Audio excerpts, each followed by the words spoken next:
Ya, hari ini kita akan membahas tentang prinsip pembelajaran atau prinsip pengajaran dan asesmen yang efektif. Nah, di sini saya telah membuat PPT presentasi yang akan saya jelaskan, yaitu yang pertama adalah topik satu ruang kolaborasi dan demonstrasi kontekstual.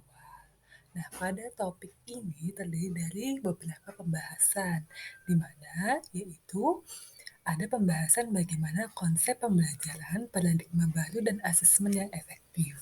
Kemudian bagaimana merencanakan pembelajaran paradigma baru dan asesmen yang efektif untuk mengukur capaian peserta didik. Yang ketiga, bagaimana pembelajaran paradigma baru dan asesmen yang efektif untuk mencapai CP yang telah ditentukan. Yang keempat, bagaimana tantangan yang mungkin muncul dalam merencanakan pembelajaran dan asesmen paradigma baru yang efektif. Kemudian, bagaimana mengidentifikasi dan menuliskan strategi yang perlu dilakukan terhadap kemungkinan dari tantangan yang muncul dalam merencanakan pembelajaran dan asesmen paradigma baru. Nah, yang kedua adalah konsep paradigma baru dan asesmen yang efektif. Pembelajaran berorientasi pada penguatan kompetensi dan pengembangan karakter yang sesuai dengan nilai-nilai Pancasila, di mana bentukannya akan membentuk profil pelajar Pancasila yang menjadi panduan dalam pembentukan karakter dan dalam perencanaan pembelajaran serta asesmen. Kemudian, guru memiliki kemerdekaan dalam merumuskan rencana pembelajaran dan asesmen yang dilakukan.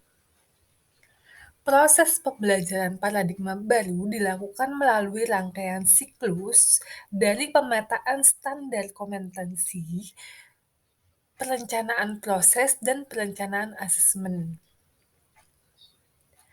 Pembelajaran yang dibuat tentunya berpusat pada peserta didik, di mana setiap peserta didik belajar sesuai kebutuhan dan gaya belajarnya dalam tahap perkembangannya. Ini merupakan salah satu tabel siklus untuk membentuk profil pelajar Pancasila.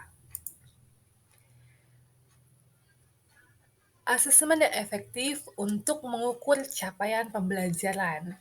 Nah, di sini ada 3 pendekatan asesmen yang perlu dilakukan oleh guru untuk menilai hasil belajar peserta didik, yaitu assessment of learning, for learning, dan as learning, di mana masing-masing mempunyai pengertiannya masing-masing, di mana assessment of learning diadakan di akhir proses pembelajaran atau hasil peserta didik setelah mengikuti proses pembelajaran, yaitu contohnya ada ulangan harian, PTS, dan UAS. Kemudian, asesmen for learning dilakukan pada saat pembelajaran sedang berlangsung, guna memperbaiki kualitas proses pembelajaran. Kuis, presentasi, maupun tugas harian merupakan contoh dari asesmen for learning. Kemudian, asesmen as learning melibatkan peserta didik secara aktif dalam kegiatan penilaian, yaitu peserta didik diajak untuk menilai dirinya sendiri maupun rekan sejawat. Nah, bagaimana guru merencanakan pembelajaran paradigma baru dan asesmen yang efektif untuk mengukur capaian pembelajaran, yaitu guru pertama menganalisis CP untuk alur tujuan pembelajaran yang akan dibuat, kemudian merencanakan dan melaksanakan asesmen diagnostik, mengembangkan modul ajar, kemudian menyesuaikan proses pembelajaran dengan capaian dan karakteristik peserta didik, lalu merencanakan dan melaksanakan serta mengolah asesmen formatif dan normatif yang sesuai dengan capaian pembelajaran yang ditentukan. Selanjutnya, guru dapat menganalisis hasil belajar yang telah dicapai dari asesmen yang telah dilakukan dan mengevaluasi keseluruhan pembelajaran serta asesmen yang telah dibuat. Yang ketiga, bagaimana pembelajaran paradigma baru dan asesmen yang efektif untuk mencapai CP yang ditentukan? Yaitu yang pertama adalah pembelajaran tentunya dirancang dengan mempertimbangkan tahap perkembangan peserta didik dan tingkat pencapaian peserta didik. Tentunya juga dipertimbangkan sesuai dengan kebutuhan belajar dan karakteristik serta gaya belajar masing-masing peserta didik, sehingga guru dapat menciptakan atau memberikan pembelajaran baru yang bermakna dan menyenangkan. Kemudian, pembelajaran yang relevan, di mana dalam hal ini guru akan memberikan contoh-contoh dalam pembelajaran yang telah dirancang dalam proses perkembangan zaman, di lingkungan, budaya, masyarakat, serta melibatkan orang tua dalam proses pembelajaran yang telah dibuat. Yang ketiga yaitu proses pembelajaran pendukung perkembangan kompetensi peserta didik secara holistik.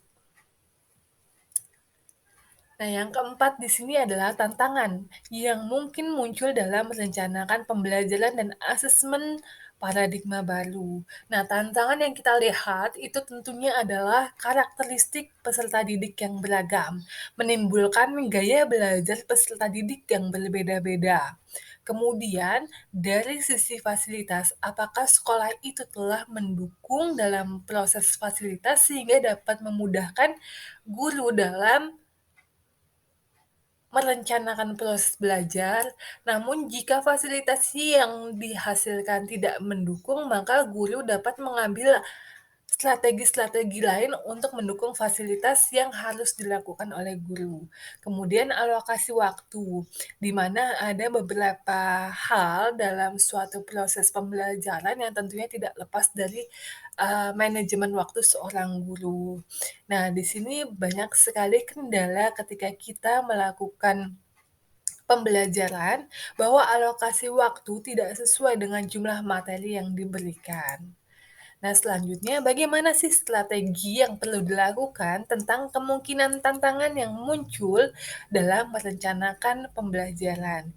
Yaitu yang pertama adalah guru mempersiapkan asesmen diagnostik untuk melihat perkembangan kognitif peserta didik sebelum memulai pembelajaran.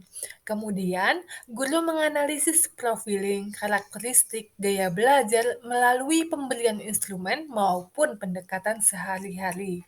Selanjutnya, guru berkolaborasi dengan rekan sejawat untuk menganalisis pemahaman peserta didik.